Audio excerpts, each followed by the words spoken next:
Good morning, everybody. We are now live, so don't look so surprised that the camera is showing your pretty faces, guys. Excited to hang out with you today. Excited to have you all present at the upcoming virtual conference. It's truly hard to believe a couple things. First off, we're in October already. I truly don't know where the year has went. October 2021, and the virtual conference will be here 18th, 19th to 20th, 3 straight days, 50 plus sessions, industry experts like yourselves. Big thanks to the Fifth Ingredient. Big thanks to Pneumatic Scale Angeles, and big thanks to Pro Brew Supply for helping support the community and keeping all these wonderful virtual conferences 100% free for everyone to join. And I'm really excited about today's panel. We've had a couple discussions already leading up to the conference that have been just more general craft beer industry discussions, but this one's going to have a little bit more branding and marketing focus. So I know all four of you have fantastic insight. You're in different parts of the country, so everybody watching is going to learn a ton today.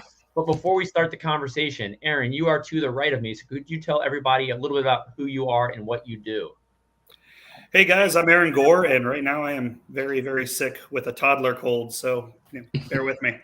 Aside from that, I work for Community Brewing Ventures. We help discover, promote, and produce the hottest, most innovative brands across the craft beverage industry, and I'm their Director of Strategic Partnerships. So I have the privilege of working with a lot of small, independent, just really exciting entrepreneurial young brands.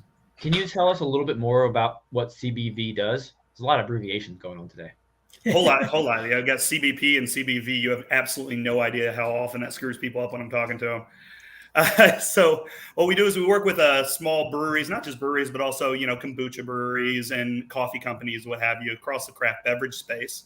And these are companies that, for whatever reason, they've really capped out on their ability to grow themselves, whether that's a lack of manufacturing capability, just a lack of funding. They don't want to have to go back for more institutional debt or dilute their equity. Or it's just, when you're running a small business, you have to wear a lot of hats. Sales and distribution might just not be the hat you feel like wearing. So what we do is we take brands that otherwise could find a really great audience, could find a lot of people who'd really love their beer, and we help scale it up and put it out into a much wider market, help promote it, and really get it in front of people who, for them, that could be their next favorite beer. No, I love the model. It's been fun following the progress since you launched that fairly recently, honestly. Yeah, first brands started hitting the market through the model in June, and it's really just been kind of taken off since there. We've already got quite a few already out in the market, and next year we're going to keep that rolling. Awesome. Just want to go ahead and give opportunity to great brands. Love it. Congrats on the success so far. Thank you. Hopefully Warren, not premature. Yeah, Warren, thanks for coming to hang out with us today as well. You've been on quite a few of these, and I think you're leading a very interesting titled talk at the upcoming conference. What are you going to be talking about? And who are you? I know we just did this, but for everybody who didn't catch that one. Well, the quick of who I am. I am born with Beer Marketeers. So I co-founded it with another buddy of mine named Reese. And basically we are a full service marketing, design, brand development, and web. And then we do some sales consulting as well, since that is actually our background. Kind of our whole spiel is that we worked in the industry, sold in the industry, worked in the bar side, worked in the supplier side, and taken the experience from that world and then taken the experience from the marketing industries that we worked in too, and combining them to make Beer Marketeers. So we kind of work with breweries, distilleries, restaurants, bars throughout the country. And what I'll be talking about is, are you half-assing your marketing? Big part of that will be, we see a lot of breweries, whether smaller, bigger, medium size, whatever it is, they come to us and they want one thing or the other thing. Maybe it's just social media, maybe it's just some branding help. And then we usually get a pretty good look at everything. And what we realize is that there's so many other things that they're missing because they are only thinking about one part, right? They're not looking at the bigger picture of what is missing from the whole company, what's missing from a whole marketing strategy. And so that's kind of where I thought of are you half-assing it? Because, sometimes in the nicest way you can say that, are you looking at every aspect? And we'll go through a lot of that. We'll give some examples in that. We'll talk about, hey, here's some different scenarios that we can work out as well, and hopefully help some people from the notes, and obviously open ourselves up for anybody who wants to reach out and ask for some help. And in a true marketing sense, I think your title's fairly catchy. It's going to get people's attention as well. So good work, Beer Marketeer. Steve, with Promote the Brew, tell everybody about what you do and a little bit more about Promote the Brew. Sure. I have co-founded Promote the Brew with my brother Scott. It started out, we're from Milwaukee, so we love the beer business. Been in the beer business, involved with the beer business our whole lives with Pabst and Miller and all the brands out of Milwaukee. So when the craft beer business started to get interesting again, and since we both spent most of our time in careers in marketing, I started a podcast called Market the Brew. And it was really fun because I interviewed a lot of brewery owners on the cool stuff they were doing, because the marketing still to this day, even though there's more resources available, it's very guerrilla. So they do a lot of interesting things. And I know some of the stuff Warren's done, I've seen, and I know some of the stuff Glenn's done, I've seen, and it's innovative. It's really creative, and it's fun. So it was fun with the podcast to be able to promote that and learn about that. And then out of that, we evolved Promote the Brew. And what Promote the Brew does is we focus on two specific areas, mostly the tap rooms. We have developed a set of tools with a woman that we worked with at Harley to help tap rooms manage their branded merchandise sales, their merchandising program. So we've developed a set of tools. We have an educational program. We have a subscription program we do for that. And then also we're interested in helping breweries drive traffic to their tap rooms. Because that's really, if you don't get butts and bar stools, it's kind of hard to increase that transaction amount or increase the number of transactions. So that's what we're all about. No, I love it, Steve. Thanks for hanging out again today. And last but not least, Glenn with Craft and Brand. I'm looking forward to your Thursday email as well. But thank you, sir. For everyone else who doesn't get those, what do you do? And what is that Thursday email actually? All right. Hello, my name is Glenn Clark from Crafting a Brand in the Finger Lakes, south of Rochester, New York. If you're from the region, just shoot me a message in the comments. I'd love to know who's out there. Crafting a Brand. So if you own a craft brewery and I walked into your brewery, I'd ask you to pull out a map and we'd drop a pin on your brewery and we would draw a circle, maybe a 20-mile radius. And then we would count all the brewers inside of that circle. If you're in the Rochester or Finger Lakes area, you're probably going to have 25 or 30 different brewers inside of that circle. So then we have to ask ourselves, how are we telling our story? How are we differentiating our brewery, right? If my wife and I are going to go out to a brewery this weekend or tonight for that matter, how are we going to choose your brewery? So how are you going to help me understand that you and I might be good together, right?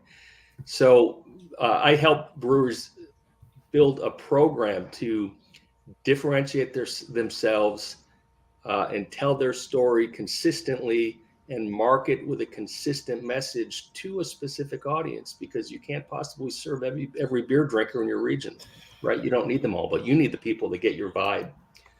So Crafting a Brand has a process to do that. I also work with breweries just on a kind of a project basis. So if somebody needs a cool label or a one-off or something, for a new release, I've been a designer for my entire career, which is many decades long. And I love working in the industry. I love working with all of you people. So thanks for being here, Andrew. Thanks for having me. No, always a pleasure interacting with all of you. Now, yesterday was a really weird day. So I spend way too much time on social media, and for better or worse, I believe social media is such a vital part of the branding marketing experience for most breweries, and probably for all of you as well. On a scale of 1 to 10, how anxious did it make you yesterday not being able to get on Facebook or Instagram? Aaron, you're ready for it. Boy, Twitter saw an increase in traffic. Honestly, one day, and if it's going to be any day of the week, it was a Monday. It could have been a whole lot worse. I think it was a whole lot more people individually getting anxiety about it.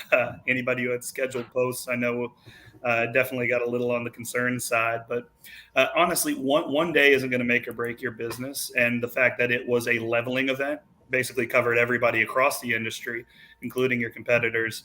I don't think it was as impactful as it's been made out to be in some ways. No, I could agree with you on that, Warren. How did it make you feel?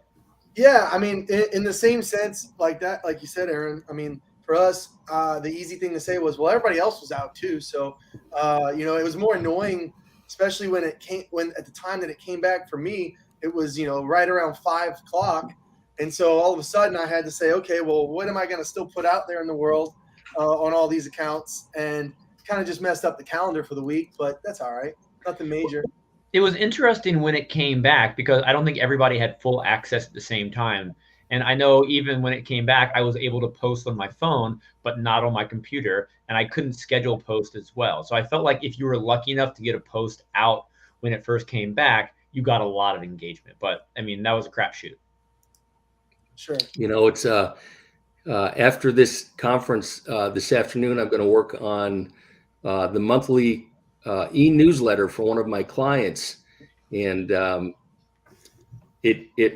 so I thought yesterday, when this all went down, I would encourage all of you to think about how are you going to build a system to stay in touch with your customers if Facebook disappeared tomorrow. So we started this newsletter. The first issue was back in May, I think, and we've been building that email list ever since then. It went from 0 to now probably, I don't know, at least 200 plus subscribers. And these are anybody who signs up for this newsletter. That's their core audience, right? They're local. They visit the brewery once a week, so on and so forth. So, in that case, we have a newsletter in place that goes out once every month that doesn't rely on Facebook or any social media. So email addresses they're like gold. They're like gold. So if you're not collecting them, and if you don't have that system in place, I would encourage you to get on that. Because in wearing my secret hopper hat, we did a study a while back, and out of like 6,000 brewery visits, we only found that I think less than 20% of the time were staff encouraging brewery guests to sign up for a mailing list or program. And like you mentioned, it was something I was going to dive into in a second, having that email contact information. Oh my gosh. And it's, it's opt-in. So people have agreed to get it, right? It's not spam. It doesn't rely on an algorithm. We can send out and we can email our customers at any time, any day of the week. Email addresses are invaluable. And yesterday was a great example of, why you really don't want to rely on social media. Same goes with your website, right? How many breweries have no website, but they've got this awesome Facebook page with all this engagement on it, right? That's great, but it really doesn't help when Facebook is gone. Well, and you really need some of those backstop channels too. One of the brands actually within our portfolio, just to narrow the focus and bring an anecdote into it, their Facebook got hacked, and that flowed through to their IG as well. So they lost their entire following, thousands and thousands of people who they've been building up. It doesn't take a general outage of Facebook or Instagram, and if you don't have any of those backstop channels, then your ability to actually communicate with your consumer disappears, and that can happen. Yeah, I think yesterday was definitely a wake-up call for a lot of people to make sure they have that other channels of communication. And Glenn, back to you for a sec, though. You didn't answer. On a scale of 1 to 10, how anxious did it make you personally?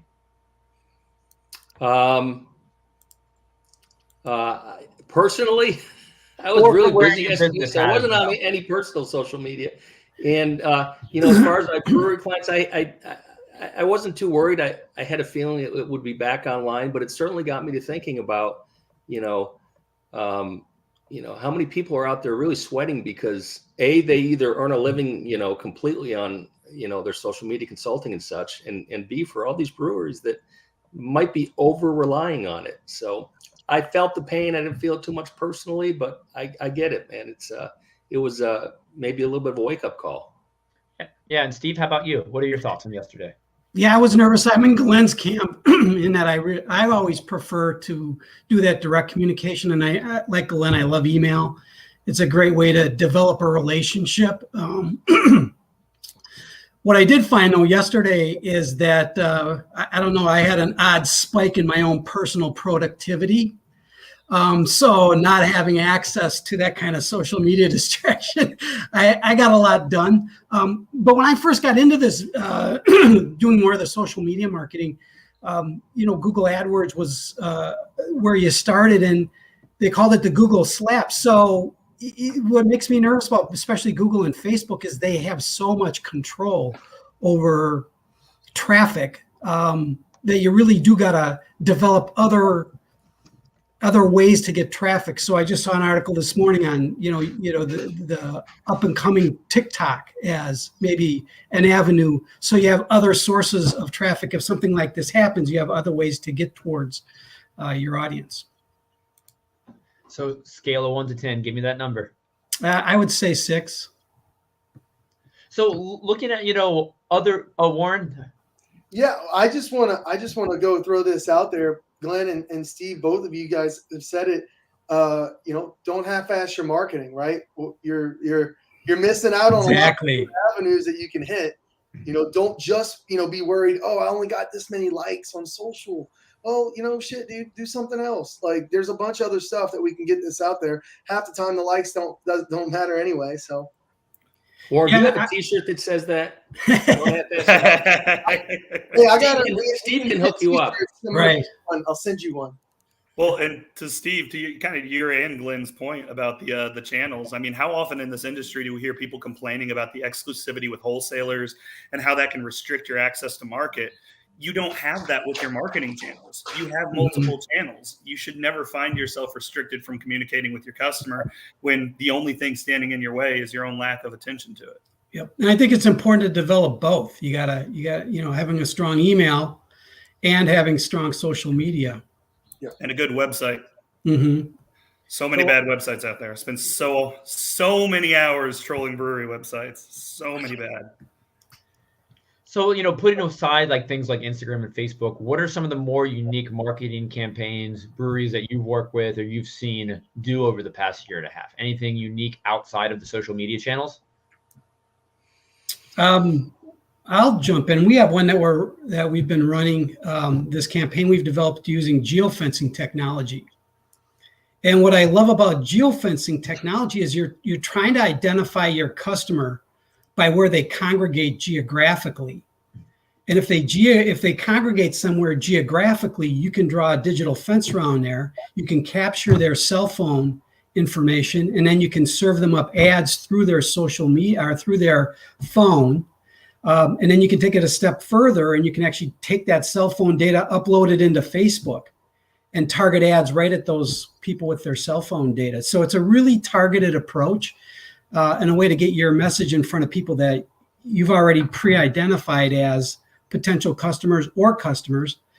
The other thing I like about it for the breweries that we're working with is we actually draw a digital fence around their location called a conversion zone, and we can actually see how much traffic we drive into that location. And we can use that data too to send up ads that bring them back into the tap room. So I think it's an exciting use of a technology that's been around for a while.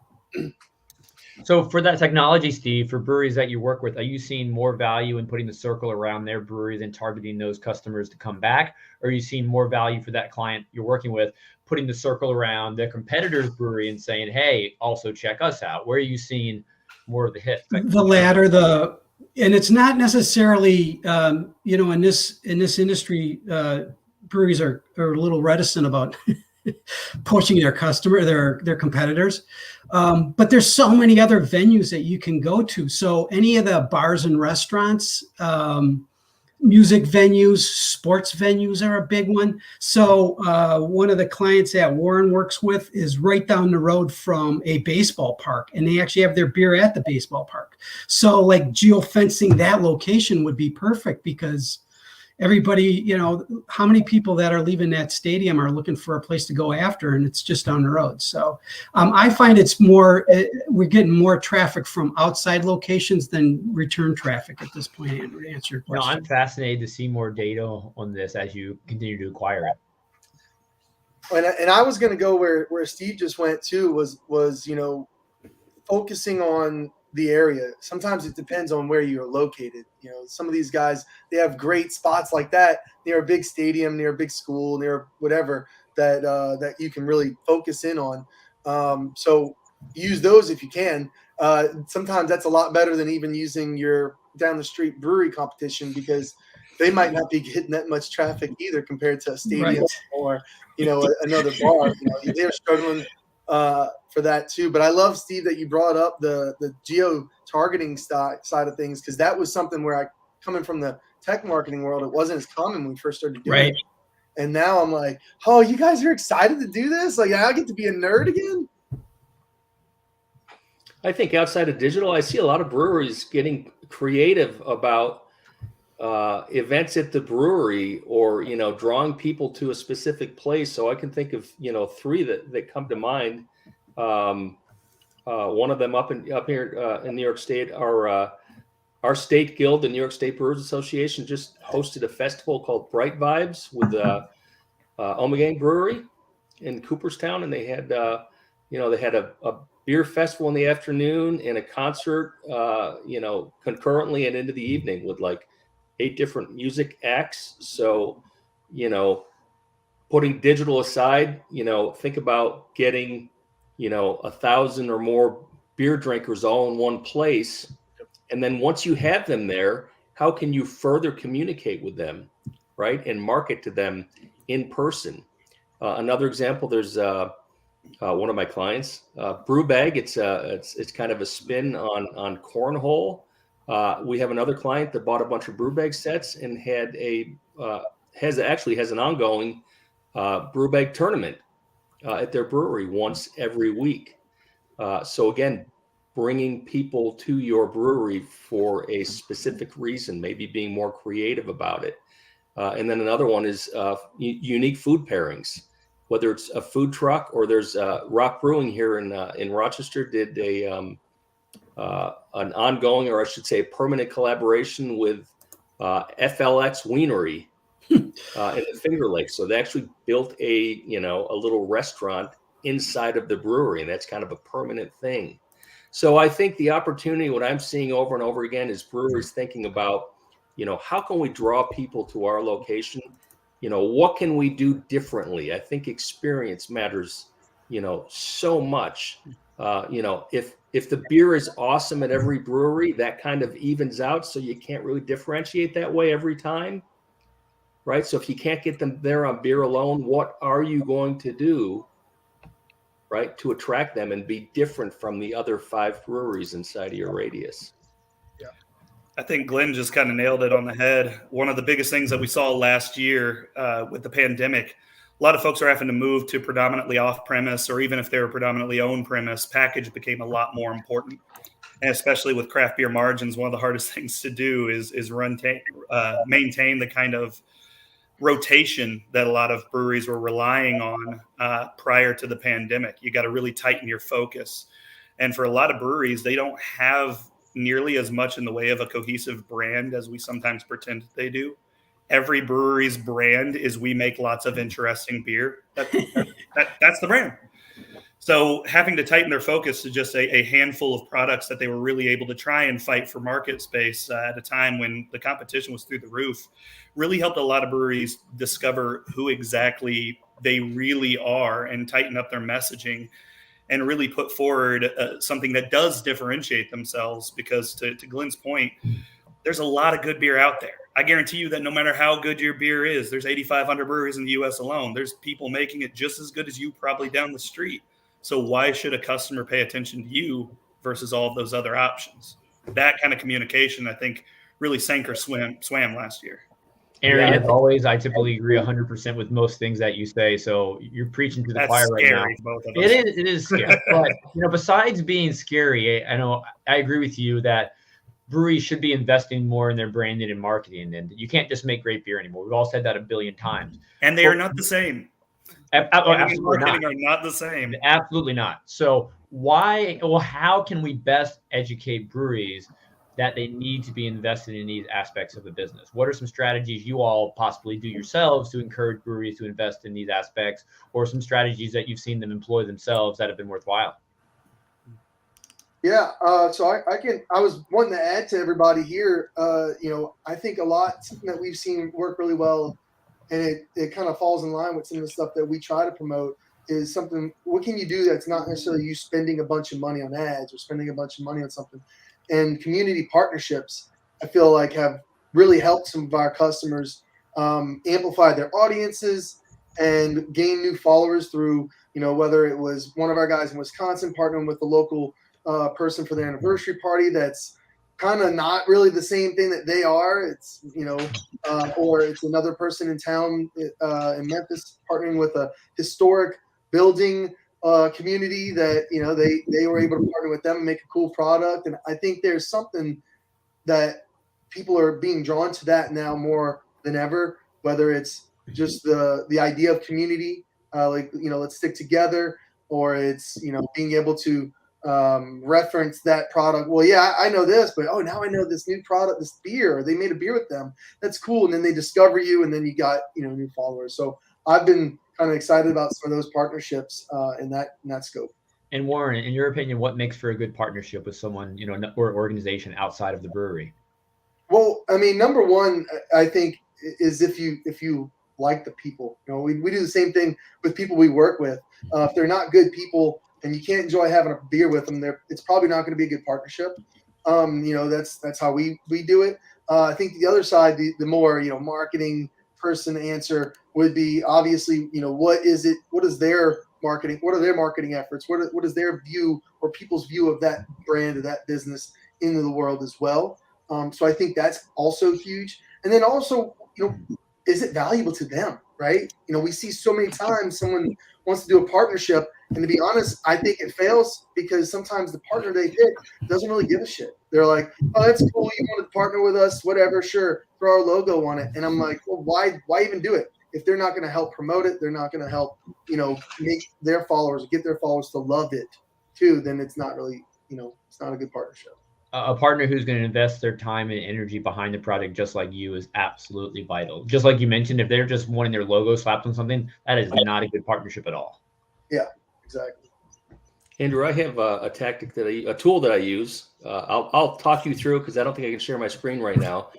It's called the Consumer Touchpoint Wheel. So if we talk about a brand, for instance, Jeff Bezos from Amazon, his definition of a brand, which I love, it's what people say about you when you're not in the room, right? So let's forget about marketing and what we think about our brand, but what do people really say about you when you're not in the room? So if you're a brewery, that means that you want to control, right, all of the ways that a customer perceives your brewery when they visit.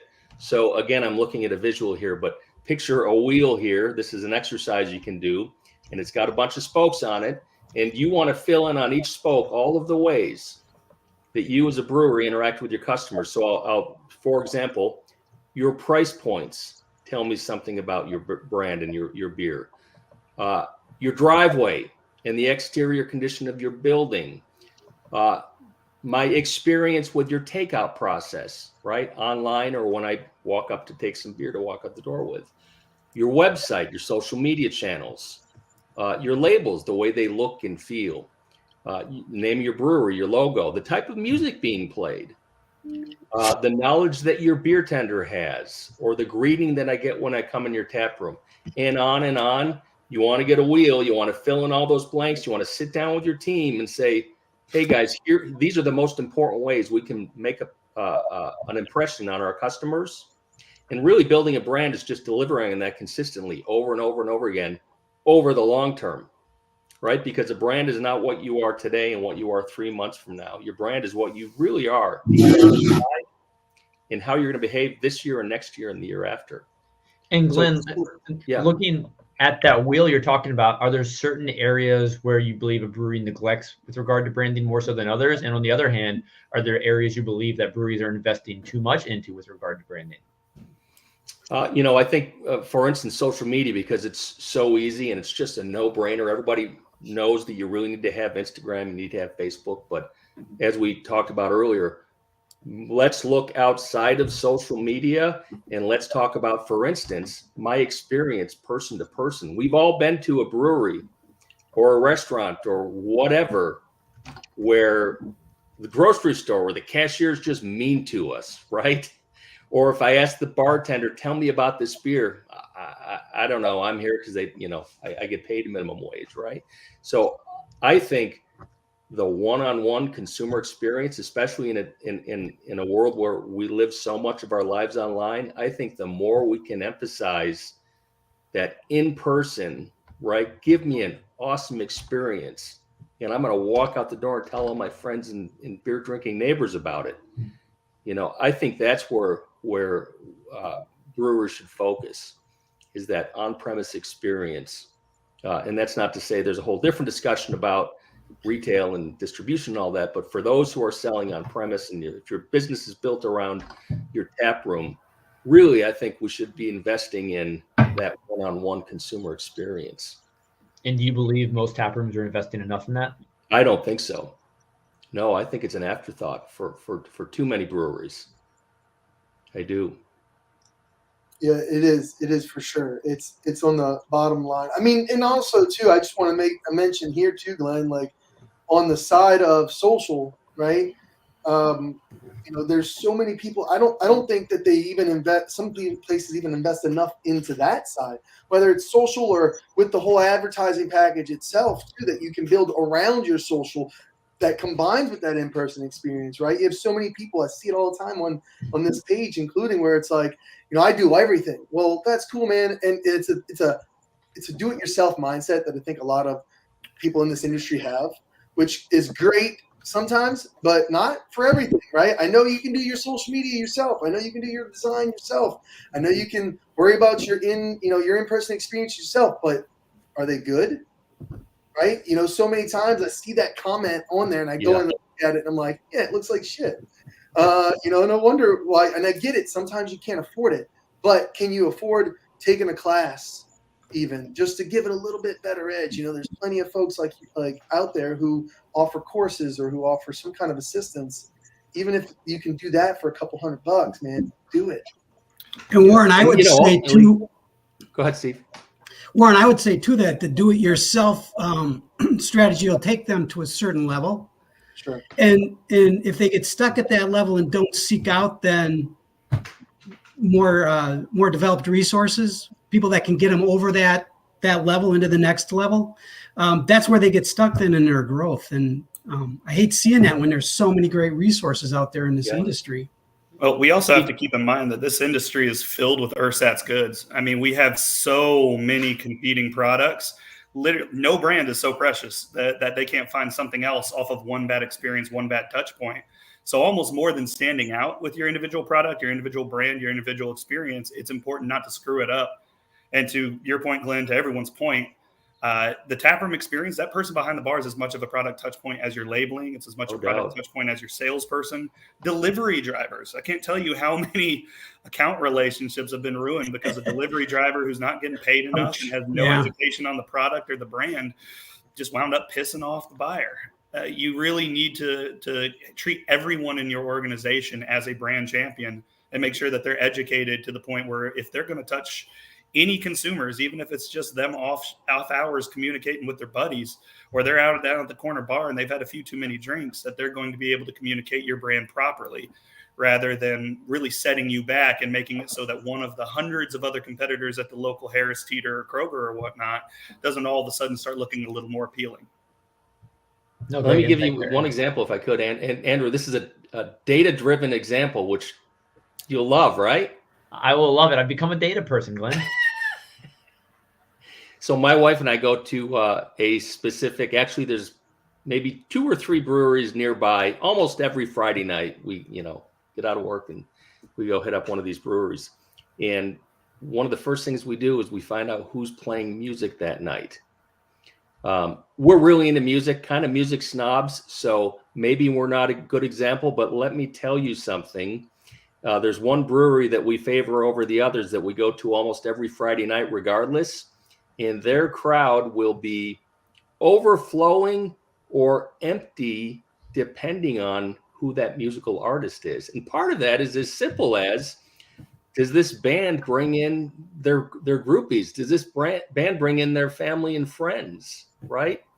So if we're simply talking about revenue on a Friday night, let's put branding aside, but let's look at a tactic. If we're going to invest in music at our brewery, are you being deliberate? And so much of marketing and branding is deliberate. Are you being deliberate about choosing the band that's going to drive the most revenue? And we kind of joke about it because it's so consistent. The size of that crowd related to who's playing music that night. Sounds like a no-brainer, but I know for a fact a lot of breweries just line up their calendar to get a body in there or to get music that they think is okay, but it's really not about the music. But does this person to this band bring in their people? I think it goes back to finding good partners as well. So, Glenn, in a past life, I thought I was going to be a concert promoter for the rest of my life. I worked at small venues here in Virginia. True story. And then I worked at one of the mid-sized venues with about a 1,500 person capacity. And that's what I was passionate about at the time. I was passionate about building the relationships with the bands. But at the same time, you could have a band that was super passionate about playing, but they would not be a good partner. At this venue that I worked at, we had the local bands help pre-sell tickets, and they were paid X number of dollars per ticket sold. There were some bands that would pre-sell 500 tickets because they wanted to make a few extra bucks, and they packed the house out. Then you had those other partners, they wouldn't do anything. They'd post on MySpace once or twice to their 10 friends. Were they called friends on MySpace? Were they called fans, Aaron? I have no idea. So they would post on MySpace, and they wouldn't bring people. And early on, you would find these bands that were enthusiastic, and you would realize they're not good partners. So it was about finding the partners, one, that were good partners, but those that also contributed to the vibe and brought people. So, Glenn, I totally get with what you're saying. No, Glenn, looking at the brewery that you go to, with the vibe they're looking to create, you mentioned sometimes that they have a bit of crowd and sometimes they don't have a bit of crowd. Are they trying to find music that attracts their typical brewery guests, or are they relying on the band primarily for that audience? I think they hired a guy. I think they hired a guy, and he either misses the mark, or it's in a rural community. There might just not be the availability. But picture you've been here to the Finger Lakes, right? Wooded hillside. The sun is setting. They've got a stage out back, right? Everything is very folky, antique-y, and when they get a Americana band or a Wood Brothers type band in there, a Dead cover band, right? Attendance is through the roof. You get somebody in there playing Jimmy Buffett covers, right? And so now you have to look at your audience, right? Who comes here on a Friday night? What kind of music do they want to hear? So I'm getting really tactical, like granular on that. But I guess my takeaway is to and back to this. Andrew maybe can send this consumer touch point. We'll post a link to it afterwards or something. But really being deliberate about all of the ways that you engage with your customers, and looking at each and every touch point and what are we doing good? What aren't we doing so good? How can we do this better? And Glenn, I think you kind of summarize it well, is the fact that, for the consumer, and even for a consumer like yourself who understands the marketing and understands the branding, that band, that musical experience is part of the experience of the brewery. People don't differentiate that way. Oh, yeah. So who you bring in there, just like any other partnership, just like any beer collaborations you do, those all reflect and help build the image that your customers have of your company in their mind. Because at the end of the day, your brand is not what you think of yourself. It's what the consumer thinks of you. On hold music is the same way, right? If you're on hold with somebody, right? Yeah. Some brands actually get it, and they play on hold music that doesn't make you want to throw up. Right? And I think you guys, I'm preaching to the choir here, but that's why it's so important knowing your audience, knowing who's in your tap room, knowing who supports your product.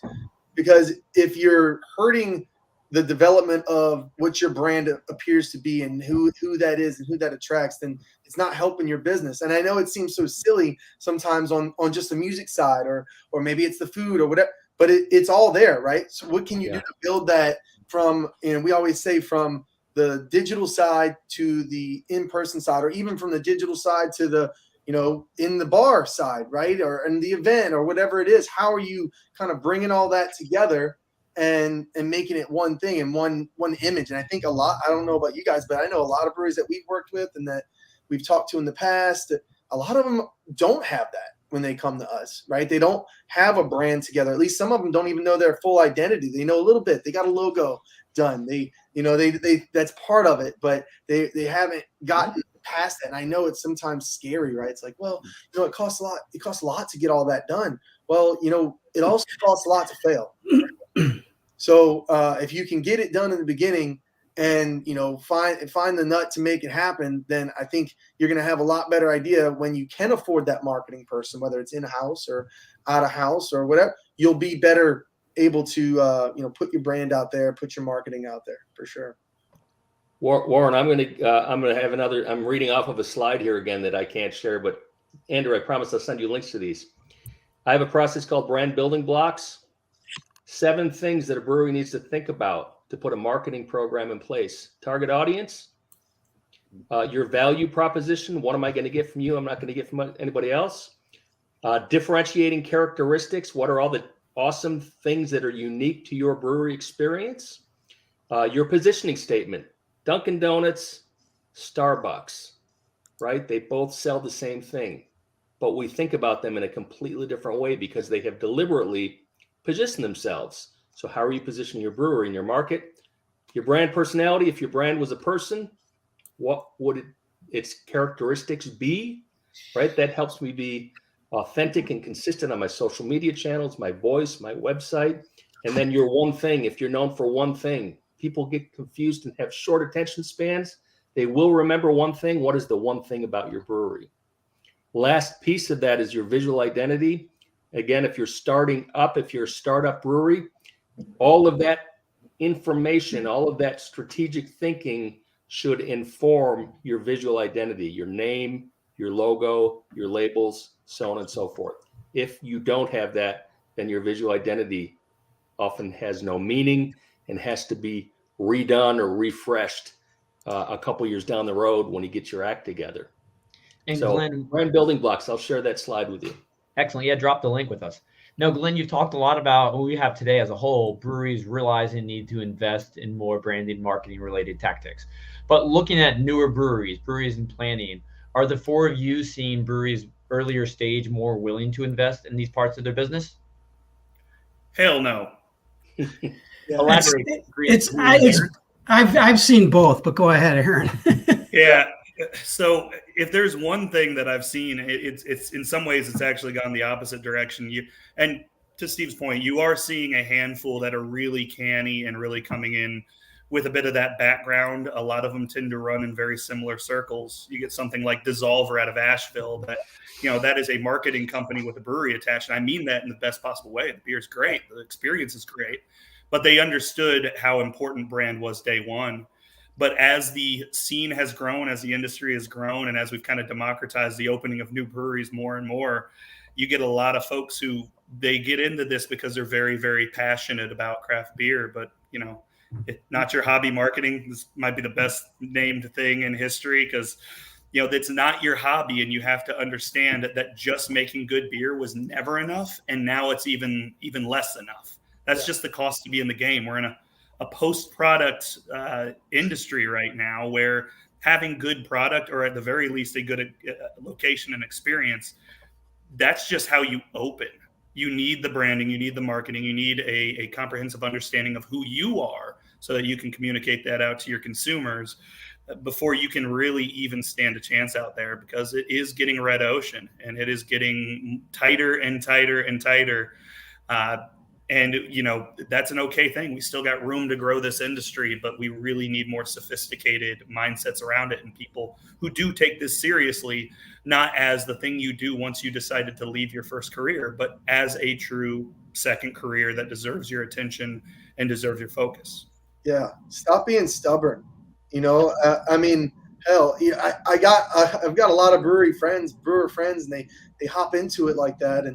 And it's not that I'm trying to tell you that I'm better at something than you, but I am, right? Or someone else is, or there's someone who's better. I'm not a brewer. I can't brew beer like you, and I don't claim to, right?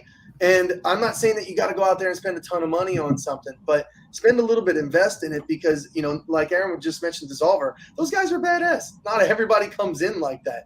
I can't even keep up with their Instagram, to be honest, because he's awesome. And I'm just like, nope, sorry, I'm not doing that. That's the best Instagram maybe in the entire beer scene. It's unbelievable. Who is it? Dissolver out of Asheville. Yeah. Unbelievable I don't Instagram know game. that there's enough money for someone to pay an outside source to do something like Dissolver does in their Instagram. To be honest, I think that would be a pretty expensive package because it is so together. But in that same note, just I was taught something a long time ago from an older businessman, and he said, hire people who are better at other things than you are, right? And I know it's like, oh, we're the guy. We say stuff like this. This group here says something like that. Well, yeah, it's because you own that business and you want to make money. Sure, but I don't need your money bad enough that I'm saying it. I honestly think that I want you to succeed, because if you succeed and the industry succeeds as a whole, we all succeed, right? We're all putting our blood, sweat, and tears into this. If you are the smartest person in every capacity at your brewery, then you have the wrong people in the wrong roles. It's as simple as that. You need somebody who can guide the ship, but your quartermaster needs to understand the logistics and supplies better than you do. The person in charge of the kitchen needs to understand the food better than you do. You need the right people in the right places on the ship to keep the whole thing moving forward. And, if you're trying to do everything, then you're going to fail at everything. You need to find the areas you excel at. And that might just be leading the team, but hire people smarter than you, at least within a particular subject. That's the single best thing that you can do for your company. I completely agree with you on that one, Aaron. And one thing, so many brewery owners are wearing so many different hats, and it's hard to give up control sometimes. But you do have to accept. You have to accept that you may not be the best at everything. You might be the best brewer, but might not be the best person on branding, marketing, finance, whatever it may be. And you have to figure out where your time is best spent.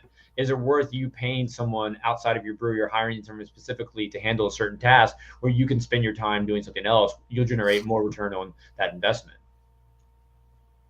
Now, I encourage you all to have brand building, not marketing meetings, which are also important, a brand building meeting with the team once every month.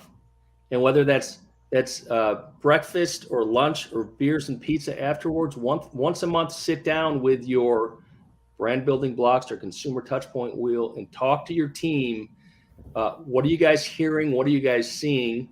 Where are we succeeding? What do we need to work on, right? In terms of experience, customer experience, in terms of putting a consistent brand out to people, and do that every single month, and don't miss a month, and make it part of your business. Make your brand and building your brand part of your business, just as important as any other meeting you would have, because we all get so busy and all of a sudden all you're doing is making beer and serving customers, and you forget about, oh my gosh, we haven't been maintaining or thinking about our brand, right? So you need to put a meeting in place every month. Go ahead, Aaron. So I also just want to address the elephant in the room as well, is that whether or not your brewery, you're one day looking to make an exit, or, you're looking to, sell off your assets one day, or you just decide that you'd like to leave the industry. Like, the big elephant in the room is, in this industry, your steel, the stainless you got back there, the actual equipment that you got, all of that means nothing.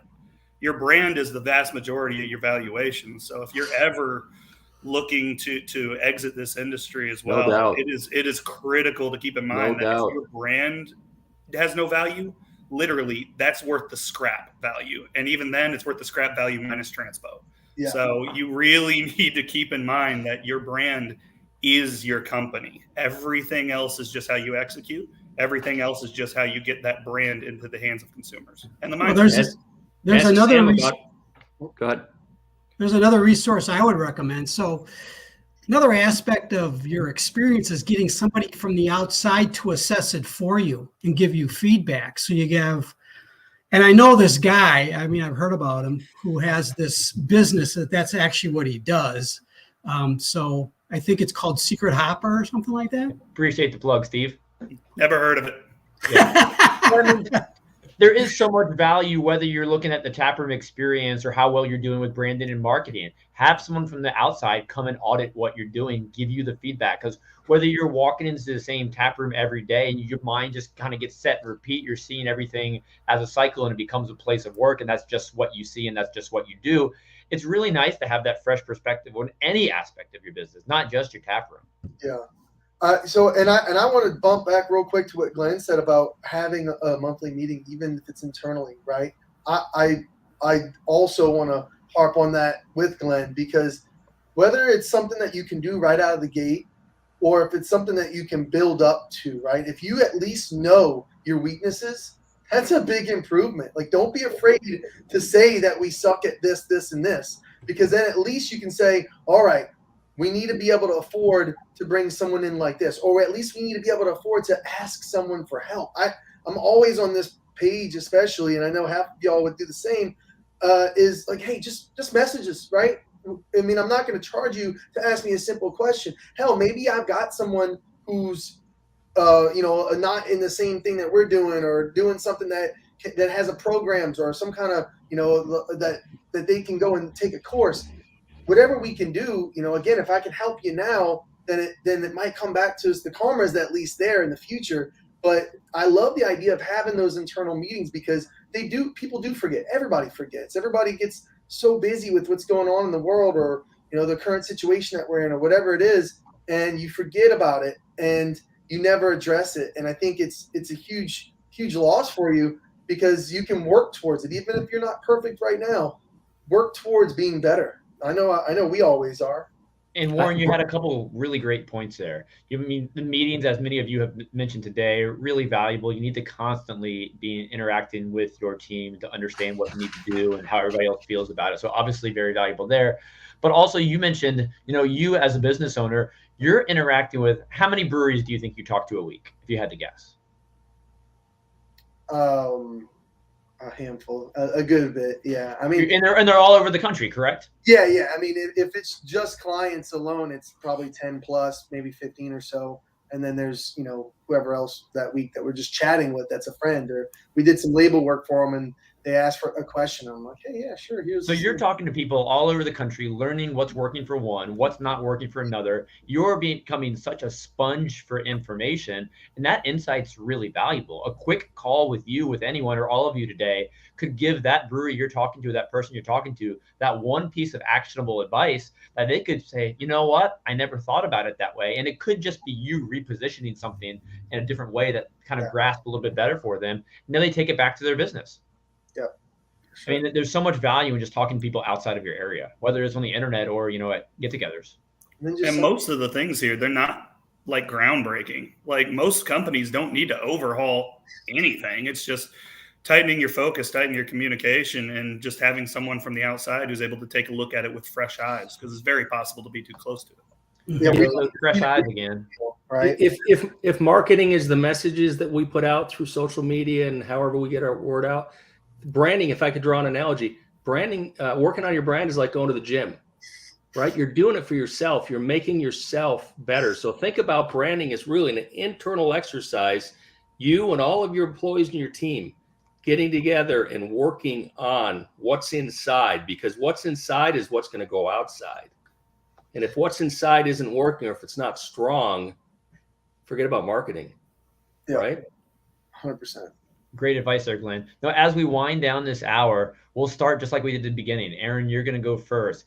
Give one snippet of advice that you want to give to any brewery owner, taproom manager, marketing person, branding person out there. The only rule is you can't agree with someone else and you can't repeat someone else's advice. So, Glenn, you have the toughest task on this one. But Aaron, give us something that you believe breweries should be doing these days. Man, I wasn't sure if going first or last was going to be the hardest, but Glenn's definitely got the You have the pressure. You don't have to.